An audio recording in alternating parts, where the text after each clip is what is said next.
सर्दियों में जिल्द खुश्क और बेजान नज़र आ रही है तो मैं आपको बताती हूँ सुन्नत के मुताबिक 10 से 12 ऐसी टिप्स की जो आपकी जिल्द को चमकदार बना देंगी और आप खुद अपनी जिल्द में तब्दीली देखकर हैरान हो जाएंगी और महंगे महंगे कॉस्मेटिक्स भी आपको यूज़ नहीं करने पड़ेंगे और इंशाल्लाह आपको बेहतरीन से बेहतरीन रिजल्ट मिलेगा। तो आपने वीडियो के साथ रहना है, इसको बिल्कुल स्किप नहीं करना। और अगर आप चैनल पर नए हैं तो प्लीज़ चैनल को ज़रूर सब्सक्राइब कर दीजिएगा और बेल आइकन के बटन को प्रेस ज़रूर कर दीजिएगा। मुझे आप सब लोगों की सपोर्ट की बहुत ज़्यादा सख्त ज़रूरत है और अच्छे अच्छे कमेंट्स भी ज़रूर कीजिएगा। तो जी अस्सलाम वालेकुम, कैसे हैं आप सब लोग? मैं बिल्कुल ठीक हूँ और उम्मीद करती हूँ कि आप सब भी खैर खैरियत से होंगे, अपने घरों में खुश रहें, आबाद रहें, हमेशा हंसते मुस्कुराते रहें। अल्लाह ताला आपको कभी ज़िंदगी में कोई परेशानी ना दे और मुझे भी दुआओं में याद रखा करें। तो सबसे पहले चलते हैं अपनी पहली टिप की जानिब, जिसकी वजह से आपकी जिल्द ना सिर्फ सर्दियों में बल्कि हर मौसम में बहुत ही खूबसूरत और चमकदार रहेगी। और बात सुने कि जो हम मॉइस्चराइज़र यूज़ करते हैं, जो हम महंगी महंगी कॉस्मेटिक्स यूज़ करते हैं, उनकी एक हद होती है, उनके रिज़ल्ट्स आते हैं कभी नहीं आते, वो स्किन के हिसाब से होती हैं। लेकिन जो सुन्नत रसूल सल्लल्लाहु अलैहि वसल्लम के मुताबिक अगर हम अपनी स्किन केयर करते हैं ना, तो वो एक ऐसा रास्ता है कि जिसमें रूहानी और जिस्मानी फ़ायदा हमें होता है। सबसे पहले है जी इसमें वज़ू जो है ना, हम 5 टाइम जब वज़ू करते हैं ना तो माशाल्लाह माशाल्लाह उससे हमारी जिल्द पे कुदरती एक अच्छा सा रूप आ जाता है और अल्लाह ताला भी हमसे खुश होते हैं। और वज़ू करने से जो है ना 5 टाइम हमारी जिल्द साफ़ सुथरी हो जाती है, चेहरा जो है ना वो हमारा साफ़ रहता है, खुश्की कम होती है, जिल्द की कुदरती शफाफियत भी होती है और ग्लो को भी वज़ू बरकरार रखता है। बस ऐसा किया करें कि वज़ू करके हल्के हाथों से चेहरा साफ़ किया करें, जिल्द को बिल्कुल रगड़ा ना करें, ख़ास तौर पे सर्दियों में। दूसरे नंबर पे है जी नीम गर्म पानी। नीम गर्म पानी से जब हम नहाते हैं ना तो उससे मतलब कि हमारे चेहरे में इतनी तब्दीलियाँ नहीं आती। बाज़ लोग सर्दियों में बहुत ज़्यादा गर्म पानी इस्तेमाल करते हैं, तो गर्म पानी हमें इस्तेमाल नहीं करना चाहिए। उसकी वजह से जो है ना हमारे जिल्द का जो कुदरती तेल होता है ना वो ख़त्म हो जाता है। तो हमें सर्दियों में हमेशा नीम गर्म पानी इस्तेमाल करना चाहिए, चाहे हम वज़ू करें चाहे हम नहा रहे हैं, तो नीम गर्म पानी इस्तेमाल किया करें। उससे हमारी जिल्द को नुकसान भी नहीं होता और जिल्द हमारी साफ़ रहती है। हमारी जिल्द के नीचे खून की रवानी को बेहतर बनाता है और इजाफी ऑयल जो होता है ना वो भी हमारी स्किन से और गंदगी की भी साफ़ हो जाती है। नंबर 3 पे है जी जैतून का तेल। जैतून का तेल के बारे में हजूर पाक सल्लल्लाहु अलैहि वसल्लम ने फरमाया, जैतून का तेल खाओ और इससे जिस्म को चिकना करो क्योंकि ये एक मुबारक दरख्त से तो हमने सर्दियों में जैतून का तेल जो है ना वो ज़रूर इस्तेमाल करना चाहिए। ये जिल्द को गहराई तक जो है ना नमी देता है। इसके अलावा ये खून की गर्दिश को भी बेहतर करता है, झुर्रियाँ हो गई, फ्रिकल्स हो गए, दाग धब्बे हो गए, ये उनको भी ख़त्म करता है। और जैतून का तेल तो हमें ज़रूरी इस्तेमाल करना चाहिए। तो इसके अलावा आप रात को सोते वक्त हल्का सा जैतून का तेल लगा के सोएंगे ना तो इंशाल्लाह सर्दियों में आपको अपनी जिल्द बहुत ज़्यादा चमकदार नज़र आएगी। इसके अलावा ये विटामिन ई और एंटीऑक्सीडेंट्स से भी भरपूर है और ये जिल्द को बहुत ही ज़्यादा फ़ायदा देता है। अच्छा जी 5वें नंबर पे है सुरमा। सुरमा जो है वो आंखों की खुश्की को दूर करने के लिए सर्दियों में इस्तेमाल किया करें, ये सुन्नत के मुताबिक भी है।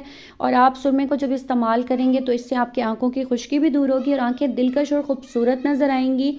और जो गर्द वगैरह आंखों के ऊपर इकट्ठी हो जाती है, एक तह जम जाती है, वो भी सुरमे की वजह से बिल्कुल साफ़ हो जाती है। अच्छा जी नंबर 6 पे है शहद। शहद जो है ना वो जिल्द की ग़िज़ा है और कुरान पाक में इसको शिफा करार दिया है।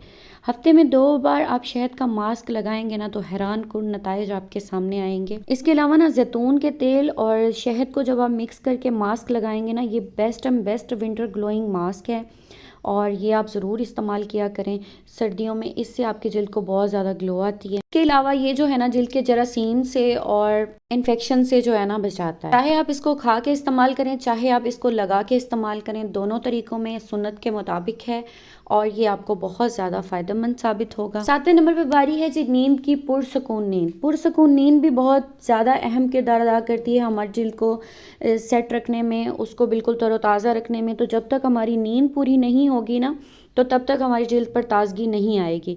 तो नींद पूरी किया करें, उससे जिल्द पर ताजगी आती है, हार्मोन का तवाज़ुन भी बरकरार रहता है और हमारी स्किन भी बिल्कुल ग्लोइंग होती है और हम बिल्कुल फ्रेश नज़र आते हैं। आजकल हम लोग सोशल मीडिया यूज़ करते हैं, मोबाइल पे लगे रहते हैं, बच्चों को भी मोबाइल का हमने आदी बना दिया, लेकिन ऐसा बिल्कुल नहीं करना चाहिए। एक रूटीन बनानी चाहिए कि किस टाइम पे हमने सोना है, किस टाइम पे जागना है। नींद हर सूरत में ज़रूर पूरी करनी चाहिए, इससे हम बिल्कुल तवाना रहते हैं। अब जी 8वें नंबर पे बारी आती है पानी की। और पानी जो है ना वो सर्दियों में ज़रूर इस्तेमाल करें, जिल्द को बिल्कुल डिहाइड्रेट ना होने दें, बिल्कुल भी तरोताज़ा रखें उसको। पानी को ज़रूर इस्तेमाल करें, पानी हम जितना पिएंगे उतना ही हमारी स्किन ग्लो करेगी। पानी हमारे जिस्म से टॉक्सिन्स को बाहर निकालता है और पानी पीने से हमारे स्किन की डलनेस जो है ना वो बिल्कुल ही कम होती है। नंबर 9 पे है जी खजूर। खजूर बहुत ही ज़्यादा ताकतवर है, ये खून भी बनाती है, इसके अलावा ये स्किन को बहुत ज़्यादा मजबूत भी करती है और सुन्नत के मुताबिक भी है। आप सल्लल्लाहु अलैहि वसल्लम भी खजूर खाना पसंद करते थे।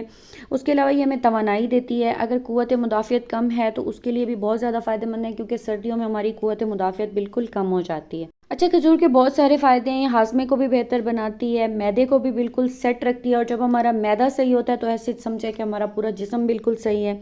उसके अलावा इसमें विटामिन्स मिनरल्स बहुत ज़्यादा हैं, तो इसलिए आप खजूर का इस्तेमाल ज़्यादा से ज़्यादा किया करें। मैं तो कोशिश करती हूँ कि मैं अपने बच्चों को ना खजूर का शेक बना के दूँ। मुझे किसी ने बताया था तो मैं बच्चों को अक्सर औक़ात, हर वक्त तो नहीं कर सकती, हर इंसान के अपने मसाइल होते हैं, लेकिन ये है कि मैं कोशिश करती हूँ कि कभी कभार उनको खजूर का शेक ज़रूर देती हूँ। तो मैं रिज़ल्ट जब देखती हूँ तो मेरा दिल करता है कि मैं डेली बेसिस पे इनको खजूर का शेक बना के दूँ। तो ये बहुत ही बेस्ट चीज़ है, तो आप लोग इस्तेमाल करेंगे तो इंशाल्लाह आपको ज़रूर फ़ायदा होगा। अच्छा, हमारी स्किन केयर में सबसे बेस्ट चीज़ जो है 10वें नंबर पे मिसवाक या फिर टीथ ब्रश की बात कर रही हूँ। अगर हमारे दांत साफ़ होंगे तो हमारा पूरा चेहरा चमकदार नज़र आएगा। अपने दांतों की केयर सबसे पहले किया करें, चाहे सर्दी हो चाहे गर्मी हो, और सुन्नत के मुताबिक मिसवाक जो है इस्तेमाल करें तो वो ज़्यादा बेहतर है। नंबर 11 पे है जी हल्की और सादा ग़िज़ा। हल्की और सादा ग़िज़ा खाएँ, बहुत ज़्यादा हैवी ना खाएँ, अपने मैदे को बिल्कुल खुराक से भर ना लें। हज़ूर पाक सल्लल्लाहु अलैहि वसल्लम भी हल्की ग़िज़ा पसंद फरमाया करते थे, आप भी ऐसा किया करें। तली हुई चीज़ों से परहेज़ करें तो आपकी स्किन ऑटोमेटिकली ग्लो करती है और ख़ूबसूरत रहती है। और हल्की ग़िज़ा खाने से इंसान खुद भी पुरसकून रहता है, मतलब हैवी फील नहीं होता, वेट गेन नहीं होता। तो जब हम ग़िज़ा अपनी बेहतर करेंगे ना और फिक्स कर लेंगे कि बन हमने इस टाइम पे ये खाना है, पूरा दिन हम खाते जाएँ तली हुई चीज़ और इस तरह की चीज़ें हम परहेज़ ना करें, तो जब तक ग़िज़ा हमारी सही नहीं होगी हमारी स्किन बिल्कुल भी ग्लो नहीं करेगी। तो स्किन को ग्लो करने में ग़िज़ा का भी बहुत ज़्यादा अहम किरदार है। बस आखिर पे ये कहना चाहूँगी मेरी प्यारी बहनों, नमाज़ पढ़ें, कुरान पाक की तिलावत करें, दुरूद पाक ज़्यादा से ज़्यादा पढ़ा करें।